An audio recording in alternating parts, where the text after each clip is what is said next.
10회 정도는 4주 정도 간격으로 꾸준하게 연달아서 진행을 하는 것을 추천드립니다. 안녕하세요, 피부삼촌 이원장입니다. 오늘 이제는 미백이랑 관련된 주제입니다. 최근 날씨도 좀 더워지고 이제 자외선 지수가 좀 높아지면서 색소 때문에 찾아오시는 분들이 많아진 것 같아요. 주근깨, 잡티, 기미 이런 부분들에 대해서 어떻게 좀 관리를 하면 좋은지에 대한 내용을 이야기를 한번 해보려고 합니다.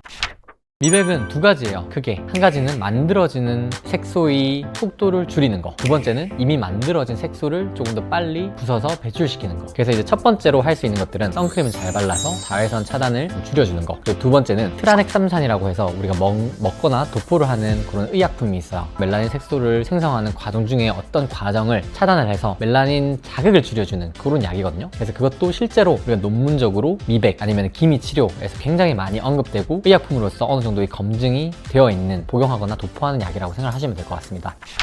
그리고 이제 두 번째 큰 카테고리가 이미 만들어진 색소를 어떻게 부숴서 빨리 배출을 시키느냐. 이게 이제 보통 레이저 영역이거든요. 그래서 우리가 흔히 말하는 이제 토닉, 피코토닉 이런 레이저들은 특정 층에 있는 멜라닌 색소의 흡수율을 높여서 멜라닌 색소 자체를 파괴를 시켜주는 원리예요. 그래서 부숴놓으면은 4주에서 6주 피부 재생 사이클을 거치면서 이제 쓰레기를 청소해주는 그런 데식스포들이 부서진 잔해들을 먹어줘서 점점 더 밝아지는 그런 원리이기 때문에 미백은 막 시술을 몇 회 정도 해야 효과가 딱 내가 느낄 수가 있어. 살을 빼는 것과 똑같아요. 내가 먹는 양에 비해서 소모하는 칼로리량이 많으면 무조건 살은 빠지고, 색소를 생기는 속도를 조절을 하거나 이미 만들어진 색소를 없애거나, 이 두 가지의 이제 밸런스 문제거든요. 그럼 당연히 한 가지 시술만을 하는 것보다는 두 가지의 기전을 활용해서 덜 생기게 만들면서 레이저를 해주면 훨씬 더 효과가 좋아요. 일단 색소 레이저만 얘기를 하면은 우리가 보통 5회에서 10회 정도는 2주에서 4주 정도 간격으로 꾸준하게 연달아서 진행을 하는 것을 추천드립니다. 항상 환자분들께서 오해를 하는 거는 기미 형태의 진피성 색소냐 아니면은 피부 표면에 있는 표피성 색소, 예를 들면은 주근깨, 잡티와는 전혀 레이저의 영역이 좀 달라요. 우리가 잡티, 주근깨 같이 피부 완전히 바깥쪽에 있는 표피성 색소들은 1064라고 하는 토닝 레이저를 이용했을 때 아무리 회차를 10회, 20회, 30회 하더라도 거의 효과가 없어요. 결국에는 이런 표피성 색소들은 우리가 755 파장이나 532 같은 짧은 파장으로 완전히 바깥쪽에 에너지를 고출력으로 줘서 색소들을 완전히 깨뜨려줘야지 효과가 있기 때문에 적절한 에너지와 레이저를 선택을 해서 잡티, 흑자, 주근깨를 치료하는 것은 훨씬 더 회차를 적게 가져가도 돼요. 보통 2회에서 3회 정도, 많이 가져가도 5회 정도만 해도 굉장히 밝아지고 경과를 좋게 가져갈 수 있는 게 표피성 색소, 흑자, 잡티, 주근깨고, 기미는 레이저가 짧은 파장이 들어가면 더 짙어질 수가 있어요. 그렇기 때문에 이렇게 진피성 색소라고 하는 우리가 깊은 부위에 있는 색소들은 긴 파장을 이용해서 조금 더 깊게 에너지를 전달을 하고 적은 에너지 값으로 꾸준하게 잘게 부숴서 조금씩 좋아지게 할 수밖에 없습니다. 그렇기 때문에 회차가 보통 5회에서 10회를 한 사이클로 잡아서 경과를 보게 되는 거고, 내가 즉각적인 만족도보다는 꾸준하게 점점 더 좋아지는 그런 방향성을 가지고 관리 형태로 가져갈 수밖에 없는 게 이제 토닝 레이저 시술이라고 생각하시면 될 것 같습니다.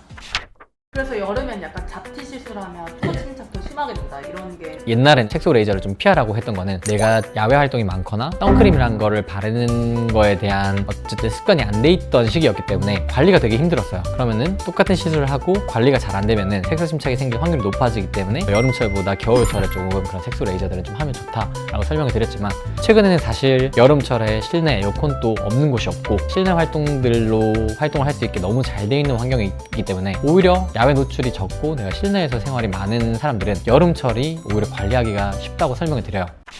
수액들도 효과가 있어요? 멜라닌 색소의 생성 자체를 조금 조절하는 개념인데, 사실 의학적으로, 논문학적으로 큰 유의미한 엄청 권하는 시술은 아니에요. 하지만 미백 주사라는 것 자체가 원리적으로 안 하는 것보다는 했을 때 훨씬 더 멜라닌 색소가 만들어지는 비율이 적어지기 때문에 토닝과 병행을 했을 때 조금 더 시너지 효과를 줄 수 있는 거 맞고, 그리고 글루타치온이라는 것 자체가 기본적으로는 이제 활성화산소를 좀 제거를 하는 그런 항산화 효과가 사실 메인이에요. 노화를 조금 줄여줄 수 있는 초점이 맞춰져 있다고 생각을 하시면 됩니다.